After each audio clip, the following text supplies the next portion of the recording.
बीता हुआ कल कोई भी भूल नहीं सकता है। अक्सर वही बातें याद आती हैं जिनको हम हमेशा भुलाना चाहते हैं। लोग बड़ी आसानी से कह देते हैं कि यार जो हुआ अच्छा हुआ, एक दिन सब ठीक हो जाएगा। लेकिन जिसके साथ बीतती है ना, वही जानता है वो कैसे अपने आप को समझाए कि उसके साथ जो हुआ अच्छा हुआ, या जो होने वाला है सब अच्छा होगा एक दिन। जिंदगी इसी को कहते हैं।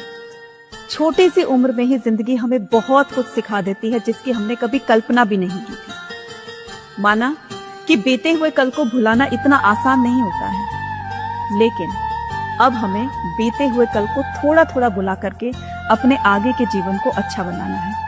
नए नए सपने देखने हैं। उन सपनों को पाने के लिए 100% अपने काम पर फोकस करना है। क्या पता अगला आने वाला चैप्टर हमारे लिए आंसू नहीं खुशियां लेकर आए, है ना।